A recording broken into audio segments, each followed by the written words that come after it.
meus queridos, mais uma vez, pela graça do nosso bondoso Deus, vamos estudar a sua palavra e queremos pedir a você que tem em mãos, obviamente, a Bíblia, porque é ela que nós vamos estudar, e também papel e caneta, se você julgar necessário.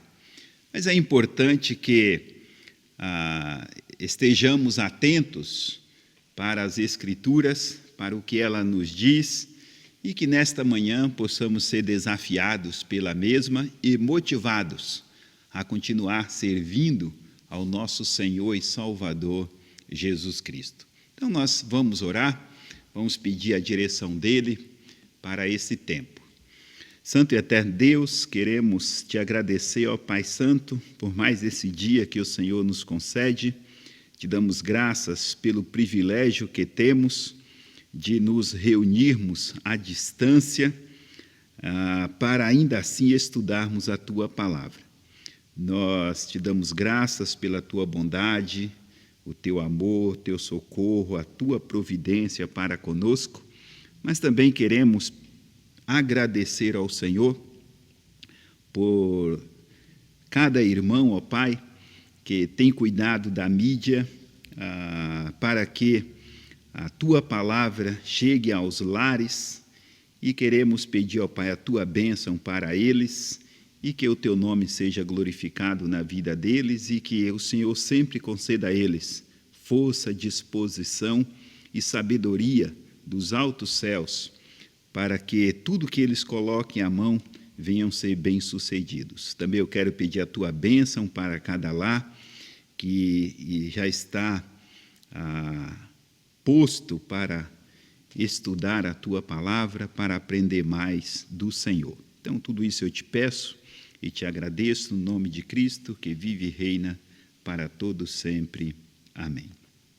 Meus amados, vamos ler as Escrituras no livro de Lamentações, capítulo 3, versos 1 a 18. Lamentações, capítulo 3, versos 1 a 18. Então, lembrando a você que Lamentações fica no bloco do Antigo Testamento, ok? Então, Lamentações, capítulo 3, versos 1 a 18. Diz assim as Escrituras: Eu sou o homem que viu a aflição pela vara do furor de Deus. Ele me levou e me fez andar em trevas e não na luz. Deveras ele volveu contra mim a sua mão, de contínuo todo o dia. Fez envelhecer a minha carne e a minha pele, despedaçou os meus ossos. Edificou contra mim e me cercou de veneno e de dor. Fez-me habitar em lugares tenebrosos, como os que estão mortos para sempre. Cercou-me de um muro, já não posso sair. Agravou-me com grilhões de bronze. Ainda quando clamo e grito, ele não admite a minha oração. Fechou com pedras lavradas, fez tortuosas as minhas veredas. Fez-se-me como urso à espreita, um leão de emboscada. Desviou os meus caminhos e me fez em pedaços. Deixou-me assolado. Entesou o seu arco e me pôs como alvo à flecha. Fez que me entrassem no coração as flechas da sua aljava. Fui feito objeto de escárnio para todo o meu povo, e a sua canção todo dia. Fartou-me de amarguras, saciou-me de absinto, fez-me quebrar com pedrinhas de areia os meus dentes, cobriu-me de cinza. afastou a paz de minha alma, esqueceu-me do bem. Então disse eu: já pereceu a minha glória, como também a minha esperança no Senhor. Então, diante deste texto, o que nós vemos dentro do seu contexto é o profeta Jeremias escrevendo aqui, relatando uma situação para mostrar de fato que em momentos difíceis nós precisamos manter a esperança no Senhor. E em um contexto muito interessante, dentro do que nós lemos, é observar que existe um gigante que pode frustrar nossos planos. Então, pensando nesse texto, ainda que não vou usar esse texto diretamente, mas pensando nesse texto, eu quero estudar com você nesta manhã, esta questão, este tema, um gigante que pode frustrar nossos planos. Pense aí, qual gigante pode frustrar os seus planos? Você, diante do mês que você passou, diante da semana que você passou, você consegue identificar algum gigante que pode frustrar os seus planos? Eu quero colocar aqui esse gigante que vamos estudar e analisar nesta manhã, conforme a palavra do Senhor. O gigante que nós vamos tratar, que pode frustrar os nossos planos, chama-se falta de esperança. Falta de esperança. Meus queridos, o texto que nós lemos diz, o profeta narra, no verso 18, então disse eu: já pereceu a minha glória, como também a minha esperança no Senhor. E é muito fácil, diante de situações adversas, nós abaixarmos a guarda e pensar, refletir que não há mais nada o que fazer. E o profeta diz aqui que, de fato, também pereceu a sua esperança. Então, entendo que a falta de esperança pode ser um gigante a frustrar os nossos planos. Então, vamos seguir para desenvolver este assunto. Mas vamos pensar aqui quais seriam as 3 qualidades de caráter mais importantes da vida cristã. Quais seriam as 3 qualidades de caráter mais importantes da vida cristã? Se pudéssemos fazer essa pergunta ao apóstolo Paulo, creio que ele responderia com aquela tríade bem conhecida: fé, esperança e amor. Com certeza, essa é uma tríade bem conhecida de todos nós, porque está em 1 Coríntios 13:13. Agora, pois, permanece a fé, a esperança e o amor. Estes 3, mas o maior destes é o amor.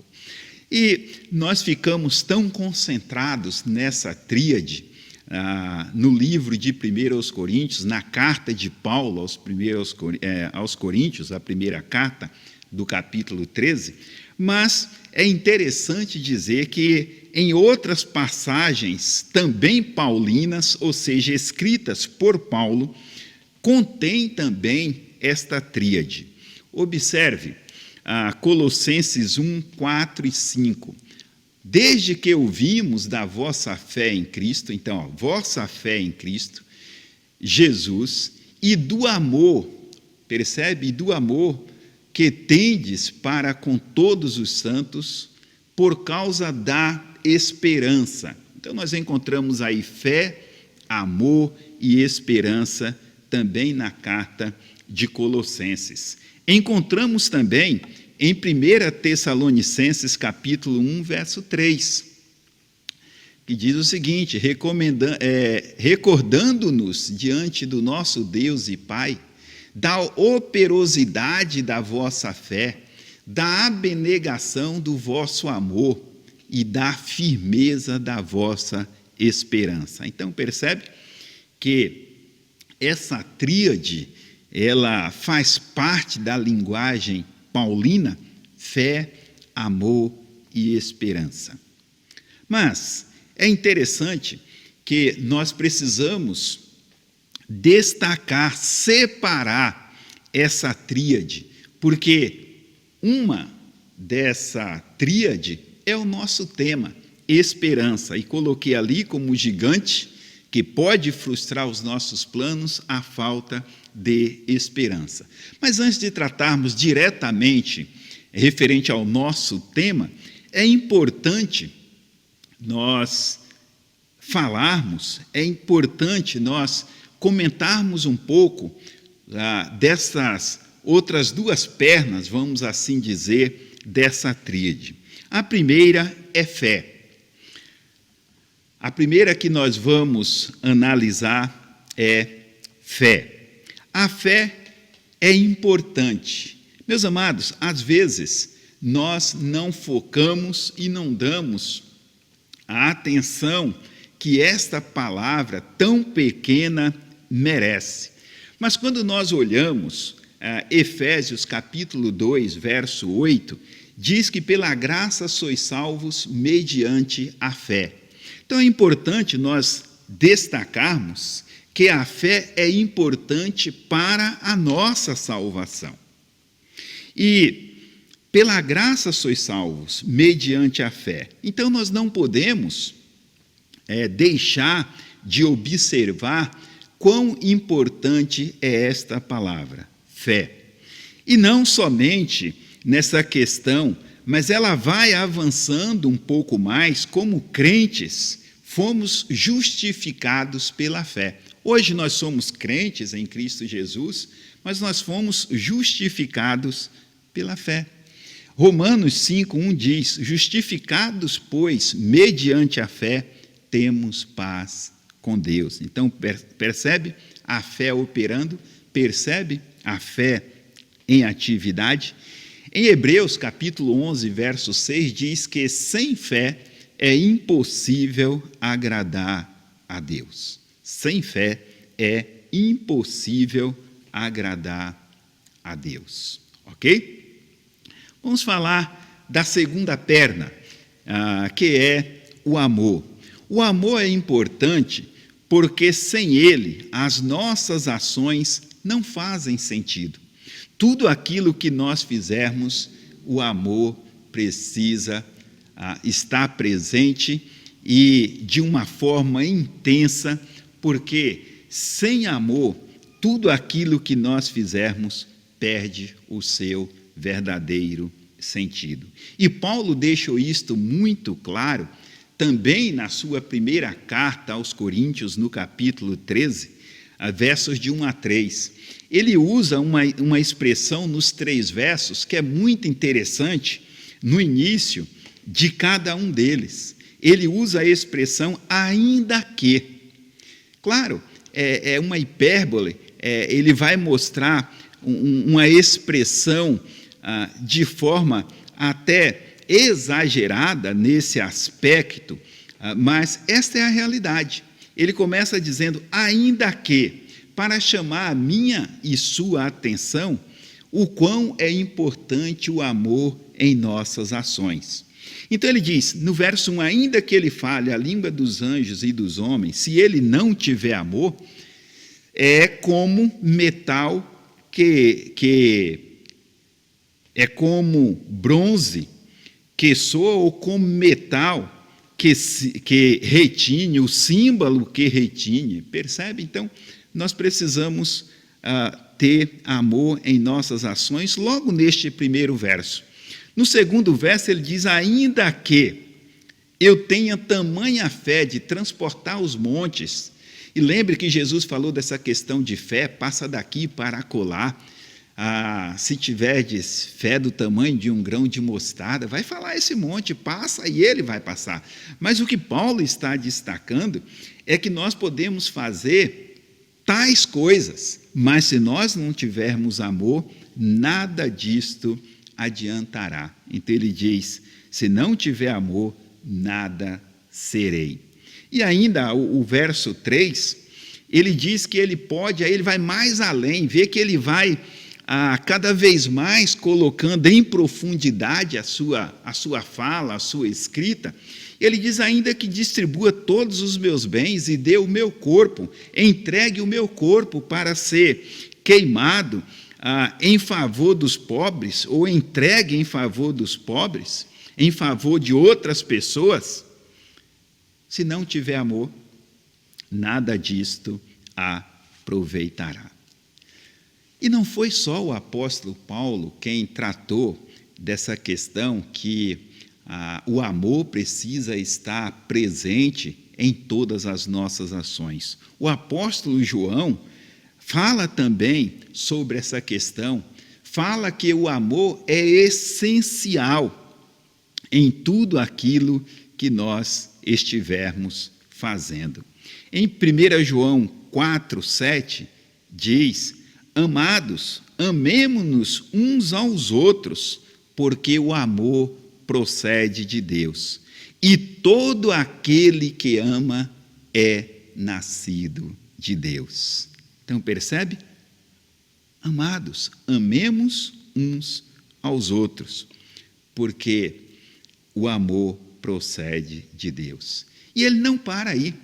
Em 2 João, verso 6, João ainda diz, e o amor é este, que andemos segundo os seus mandamentos, ou seja, que obedeçamos os seus mandamentos. Então, nós precisamos desenvolver a cada dia as nossas ações, inclusive a obediência às Escrituras com o amor como base. Ok? E, de fato, fé e amor são elementos importantes para a vida cristã. Mas o que dizer da esperança? O que dizer da esperança? E lembre, você está lembrando do nosso tema? Um gigante que pode frustrar os nossos planos. E esse gigante chama-se falta de esperança. Por isso que, quando peguei 1 Coríntios 13, verso 13, agora, pois, permanece a fé, a esperança e o amor. Mas quando eu peguei Colossenses e Tessalonicenses, ele trata de fé, ele trata de amor e depois ele trata de esperança. Então, segui essa ordem, deixando esperança como última perna, só para seguir com o nosso tema. Agora, quando falo em esperança, é interessante que talvez você já ouviu aquela famosa frase, que muitos falam, muitas pessoas usam essa expressão: a esperança é a última que morre. Você já parou e até mesmo para observar quando está conversando com alguém, e falo observar, é estar atento, porque às vezes nós estamos conversando com uma pessoa, mas a nossa mente está distante, nós não estamos prestando a atenção devida àquilo em que a outra pessoa está compartilhando. Por isso que eu falo de estar a atenção, atento a isto, né? E a pessoa diz, olha, a esperança é a última que morre. Mas isso não é verdade.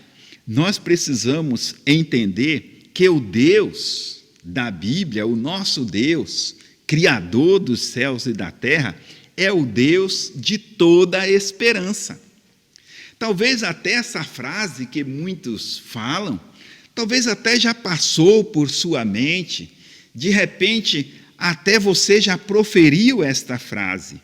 Mas, meu irmão, minha irmã, saiba que o nosso Deus é o Deus de toda esperança. E Romanos, capítulo 15, ele diz isto, Paulo escreve isto. E o Deus da esperança vos encha de todo gozo e paz no vosso crer. Percebe? E para que isto? Por que ele está pedindo isto?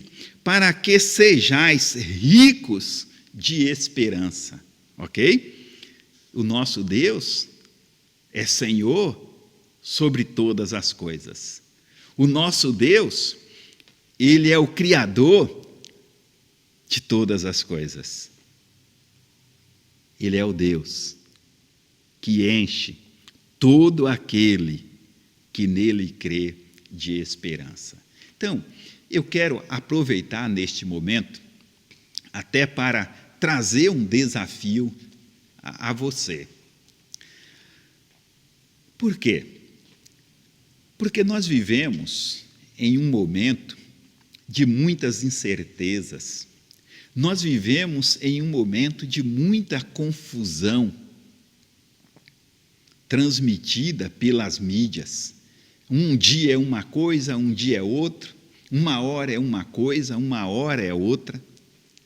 Então eu digo para você o seguinte: não importa o que você ouviu, não importa a circunstância em que você está passando, tenha certeza de uma coisa: o Deus que você serve é o Deus de toda esperança. E Ele derramou a esperança dele em seu coração, para que você seja vitorioso, vivendo e agindo com muita esperança diante de toda e qualquer situação. Então, meus amados, para aquele que tem Jesus como Senhor e Salvador em sua vida, a esperança faz toda a diferença. E podemos caminhar diariamente, glorificando ao Senhor pela esperança que temos em Cristo Jesus. Paulo, escrevendo aos Efésios, ele diz, em capítulo 1, verso 18, para saberdes qual é a esperança do seu chamamento. Interessante, para saberdes qual é a esperança do seu chamamento. Qual a riqueza da glória da sua herança entre os santos. Você precisa saber e ter a cada dia a convicção da herança que você tem em Cristo Jesus, e esteja certo disto. Esta esperança, ela vai te ajudar a cada dia a vencer os obstáculos, a vencer as dificuldades, a estar consciente, com a mente ocupada daquilo que Deus diz e caminhar diariamente, certo de que em Cristo Jesus você é mais que vencedor. Mas esta palavra esperança, ela aparece, ela é mencionada nas Escrituras por mais de uma centena de vezes. E aqui eu quero citar apenas 2 textos, ainda que de Salmos, que diz: pois tu é a minha esperança desde a minha mocidade. Salmo 71, 5. Tu és a minha esperança desde a minha mocidade.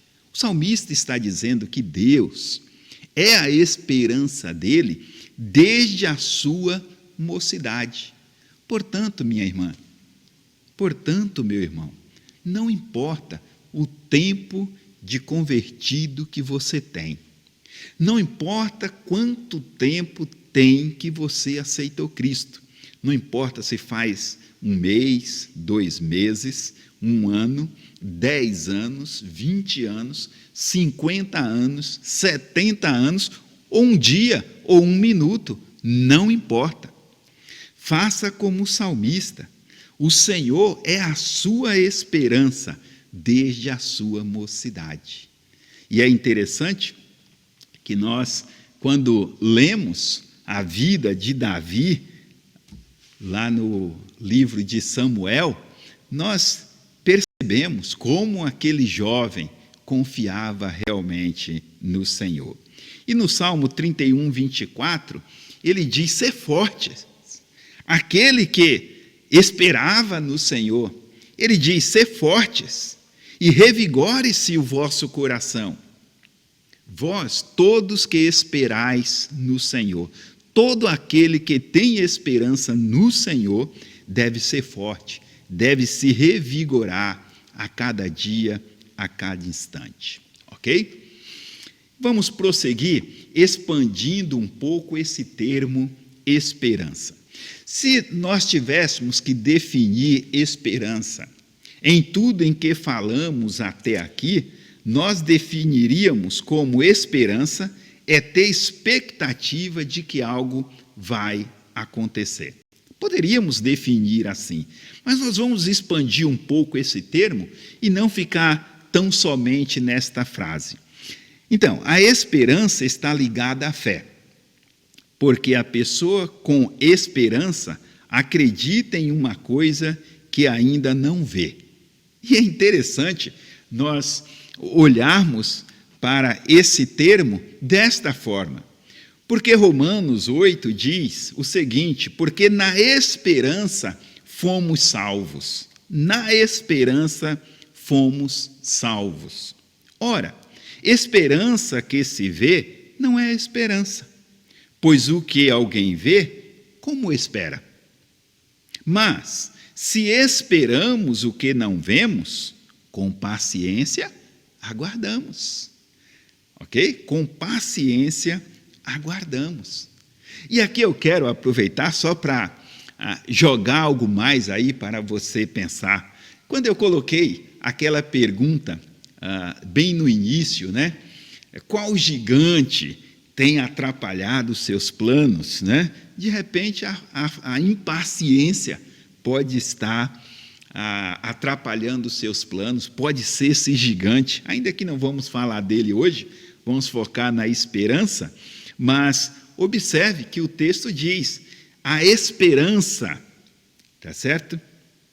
Ela é nela que nós fomos salvos, tá certo? Nós não vemos tudo ainda, mas esperamos o que não vemos em Cristo Jesus, o dia de estarmos com Ele. Esperamos o dia em que não estaremos mais nesse corpo. Esperamos o dia em que Ele enxugará dos nossos olhos toda lágrima. Esperamos o dia em que não sentiremos mais dor.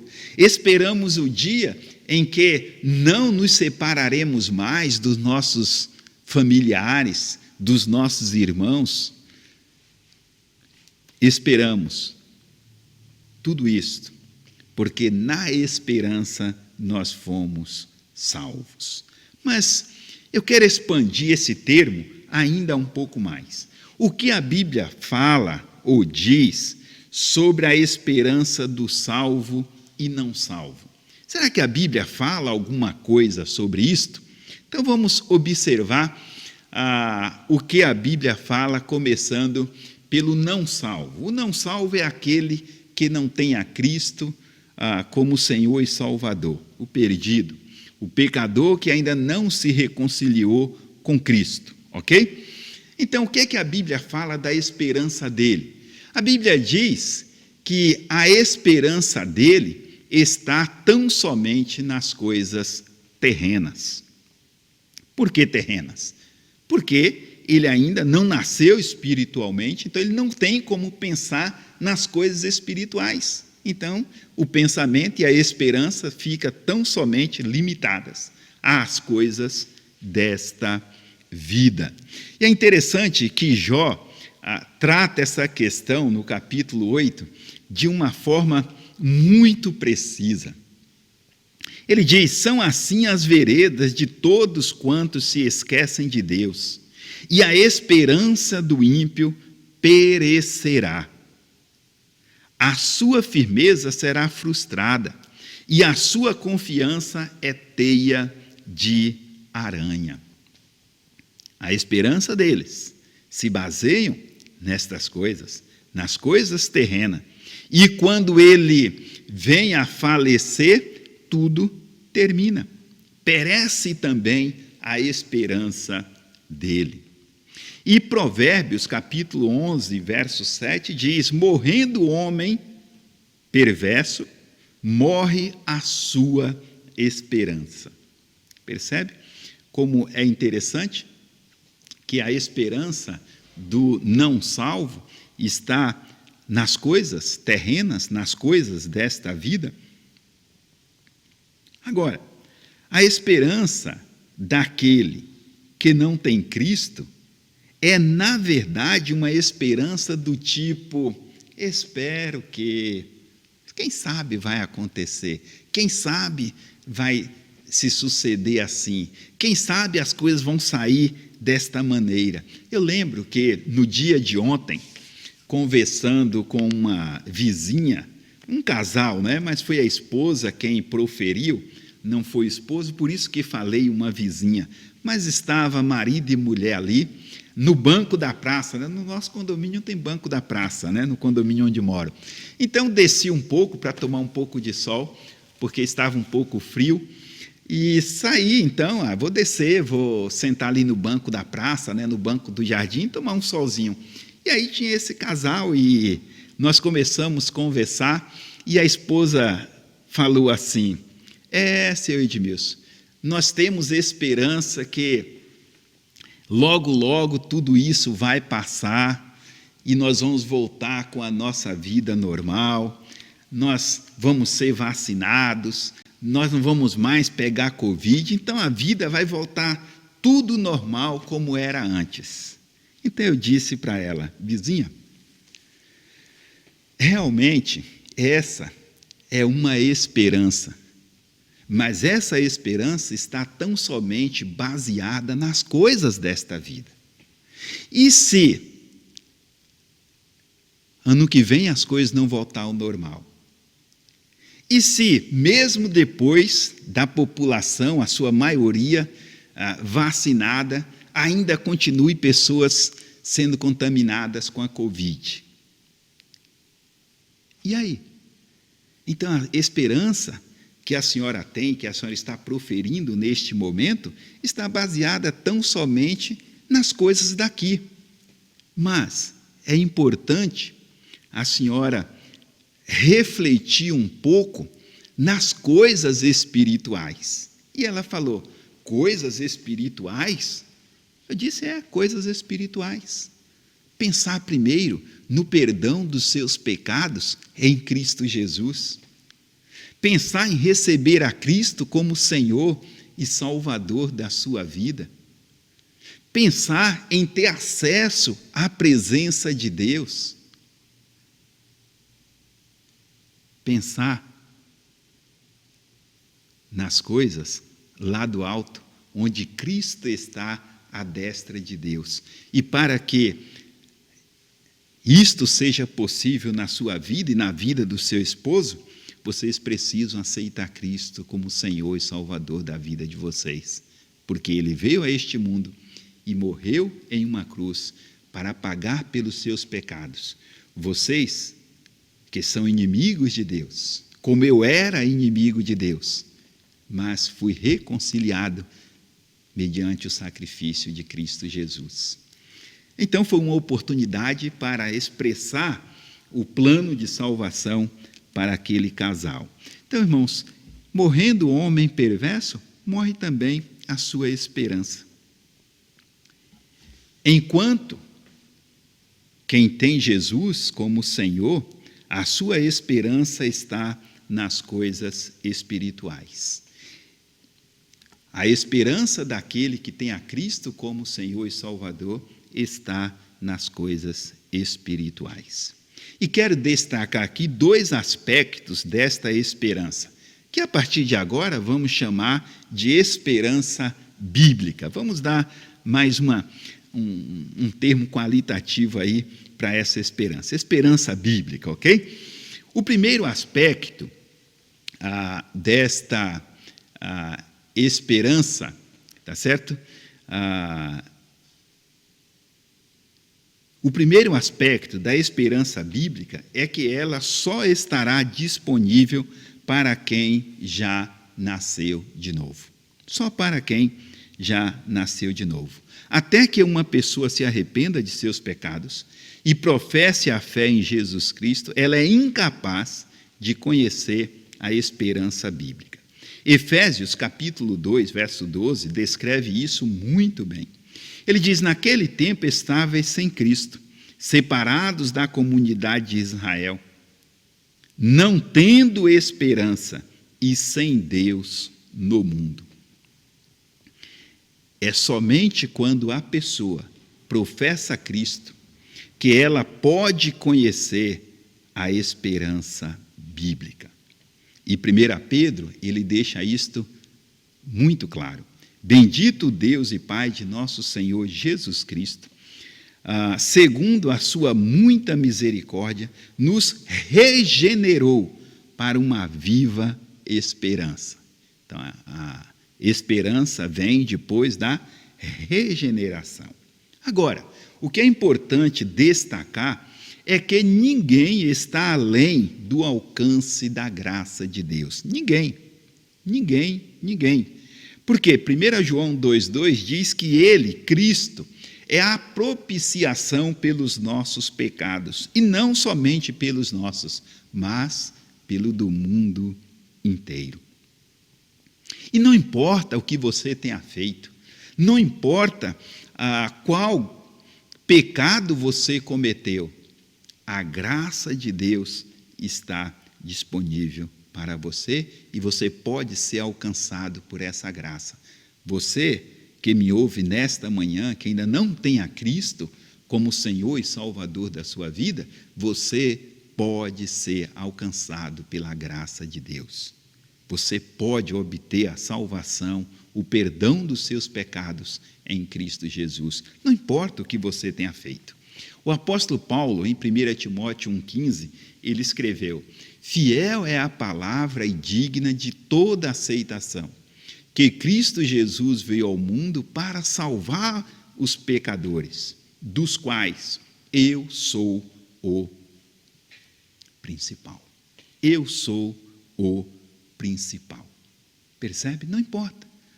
E é interessante dizer aqui que nós louvamos ao Senhor por Ele levantar homens e mulheres para pregar, para falar de Cristo Jesus, para proclamar o Evangelho àquelas pessoas que estão privadas de suas liberdades. É interessante, porque não importa o que aquela pessoa que está privada da sua liberdade fez. Não importa qual pecado ela cometeu, não importa. Importa é que, se ela receber a Cristo como Senhor e Salvador da sua vida, ela está salva, ela está perdoada. E digo mais, para que você que me ouve, de repente, não tem Jesus, ou até tem Jesus, mas pensa que, para tais pecados não tem perdão, para tais atos não tem perdão. Você lembra de quando o nosso Senhor e Salvador, Cristo Jesus, foi crucificado? Havia do seu lado direito e do seu lado esquerdo 2 malfeitores, 2 homens criminosos que foram condenados à morte. E um deles blasfemou de Cristo.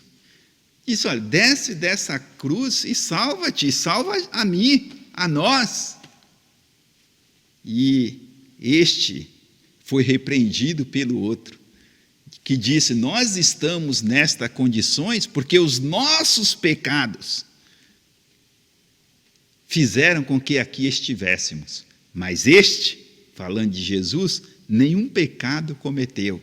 E disse: Senhor, lembra-te de mim quando entrares no paraíso. E Jesus disse àquele homem: hoje mesmo estarás comigo no paraíso. Então não importa o que você tenha feito,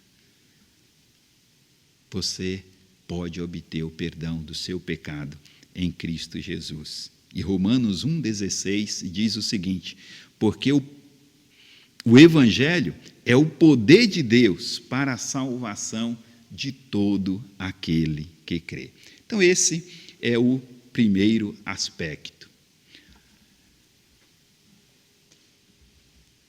É que ninguém estará além da graça de Deus. Certo? Ninguém. O segundo aspecto é que a salvação é inteiramente pela graça. A salvação é inteiramente pela graça de Deus. A graça de Deus é o instrumento da nossa salvação e é também o único meio pelo qual podemos nos aproximar de Deus, como nós vimos aí. E 2 Tessalonicenses, capítulo 2, verso 16, diz: ora, nosso Senhor Jesus Cristo, mesmo Deus e nosso Pai, que nos amou e nos deu eterna consolação e boa esperança pela graça. Assim como nossa salvação, nossa esperança também é baseada tão somente no mérito de Cristo Jesus. E Paulo, escrevendo a Tito, no capítulo 3, ele diz que não é por obras de justiça que nós fizemos, mas tão somente pelo sacrifício de Cristo, por aquilo que Cristo fez na cruz do Calvário, a fim de que, justificados por graça, nos tornemos seus herdeiros, segundo a esperança da vida eterna. Ok? Então, esperança da vida eterna. Assim como a salvação, a esperança também é por mérito de Deus, é pela graça de Deus, não é por nada daquilo que o homem tenha feito. E é interessante que a Bíblia fala que Deus tem planos para as nossas vidas que nos dá esperança, que nos enche de esperança. E Jeremias relata isso, lá no seu livro, no capítulo 29, verso 11. Eu é que sei que pensamento tenho a vosso respeito, diz o Senhor, pensamentos de paz e não de mal, para vos dar o fim que desejais. Para nos dar o fim que desejais. E eu quero aqui trazer mais um item, tá certo? Nesta manhã. Perseverando na esperança em situações difíceis. Perseverando na esperança em situações difíceis. E quero trazer dois exemplos. O primeiro encontra-se em Números, capítulo 13 e 14. Eu vou comentar um pouco o episódio, o que ocorre lá nesses dois capítulos, e depois você pode ler. Números 13 e 14, capítulos 13 e 14. Esses capítulos registram o episódio em que Moisés enviou 12 homens a Canaã para espiar a terra.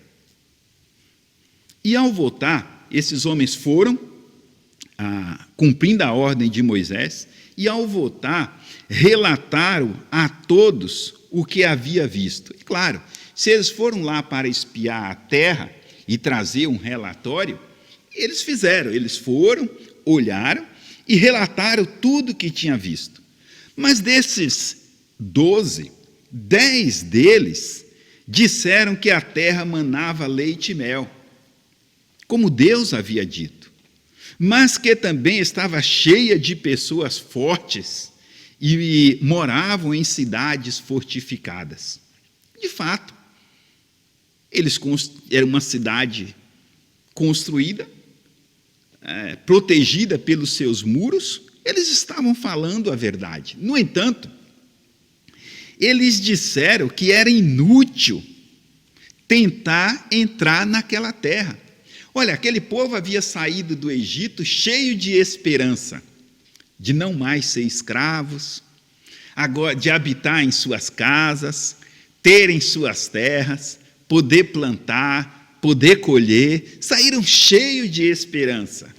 Mas esses 10 homens que foram espiar a terra introduziu no coração daquele povo a falta de esperança. Lá em Números 13, como disse, verso 31, diz o seguinte: porém os homens que com eles subiram disseram: não poderemos subir contra aquele povo, porque é mais forte do que nós.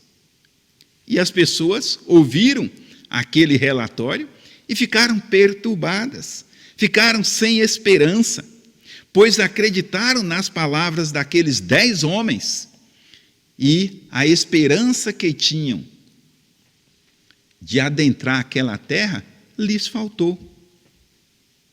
E qual foi a reação, então, do povo, uma vez que lhes faltou esperança? 14:1 de Números.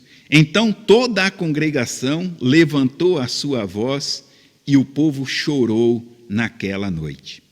E decidiram que era melhor voltar para o Egito do que continuar para entrar naquela terra a qual Deus havia prometido. E disseram: constituamos um líder e voltemos ao Egito. Então, nesse primeiro exemplo, eu tiro como lição que quando surgem situações difíceis, nós não podemos perder a esperança.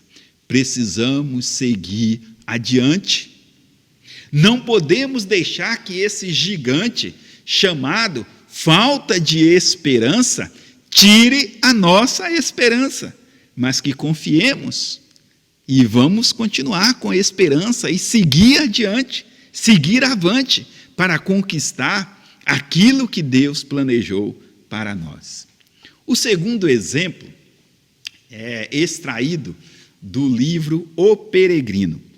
E é interessante, aquele livro é um best-seller, vamos assim dizer, um livro com muitos anos, né, em que foi escrito e que realmente faz sucesso até hoje. É importante ler esse livro, porque ele aguça ainda mais a nossa esperança em tudo aquilo em que Deus nos prometeu. Então, o segundo exemplo foi extraído deste livro. Em determinado momento da história, falando aí do livro, logo após Cristão e Esperança passarem pelo rio Cristal, o caminho que estavam trilhando se tornou-se acidentado. Então, eles passaram ali, atravessaram o rio Cristal, mas o caminho agora é acidentado. Então, eles olharam, conversaram e tiveram uma ideia. Tá certo? Vamos pegar um atalho. Olha a ideia. Foca nessa ideia. Guarda essa ideia em sua mente. Foi a ideia que eles tiveram. Vamos pegar um atalho. Ok? Mas, em toda essa discussão deles, eles pegaram o atalho e logo encontraram problemas. Porque a noite chegou, caiu uma chuva forte e a água subiu rapidamente. E aí Esperança, um dos personagens, gemeu no seu íntimo dizendo: ah, se eu tivesse permanecido no caminho. Por quê? Ele gemeu com essa expressão, porque ele havia pego um atalho. Mas ainda assim, conseguiram dormir. A água subiu, choveu bastante, mas ainda assim eles conseguiram dormir. E ao amanhecer, foram despertados pelo gigante desespero. Olha, foram despertados pelo gigante desespero. Quem era esse gigante desespero? Era o proprietário das terras, que eles haviam pego o atalho. O gigante desespero declara que eles cometeram uma ofensa contra ele ao entrarem em sua propriedade e exige que eles sigam até sua casa. E qual era a casa do gigante desespero? O castelo da dúvida. No castelo da dúvida, eles foram lançados na masmorra. Com isso, Cristão e Esperança concluíram que não sabia se era melhor viver como escravo do gigante desespero, preso naquela masmorra, ou morrer. E qual é a lição que nós tiramos aqui? Como cristãos, também corremos este perigo de pegarmos atalhos. E assim a nossa esperança vai sendo minada. Nós temos que tomar cuidado e não pegarmos o atalho. Olha o que diz Romanos 5, 3 e 4. E não somente isso, depois de justificado, termos paz com Deus, Paulo diz, e não somente isto, mas também nos gloriamos nas próprias tribulações, sabendo que a tribulação produz perseverança. Perseverar no caminho. Cristão e esperança não deveriam ter pego um atalho. Eles deveriam continuar no caminho, permanecer no caminho. Vem tribulações, mas diz, olha, persevera. E assim também, meu irmão, é para mim e para você. Assim também, minha irmã, é para mim e para você. Nós precisamos perseverar na esperança. Precisamos perseverar naquilo que Deus diz e não pegarmos atalho. Porque a perseverança produz experiência.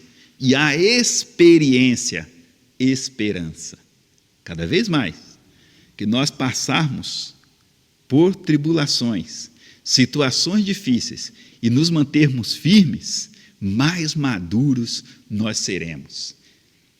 E mais ainda, glorificaremos o nome de nosso Senhor e Salvador, Jesus Cristo. Consideremos as palavras de Davi no Salmo 37, 5. Entrega o teu caminho ao Senhor, confia nele e o mais ele fará. E quero terminar esse tempo de reflexão, esse tempo de meditação nesta manhã, dizendo o seguinte: por mais difícil que seja a situação, siga adiante. Não permita que o gigante, falta de esperança, impeça que você siga adiante. Eu não sei o que você está passando, eu não sei o que está acontecendo com você neste momento, mas uma coisa eu te digo: fique firme, confie no Senhor, encha-se cada vez mais de esperança, que Ele está contigo e vai te conduzir ao triunfo. Não pegue atalho. Que Deus te abençoe, que Deus te ajude e que você possa cada vez mais encher-se de esperança e glorificar o nome do Senhor Jesus. Até logo mais, às 11 horas.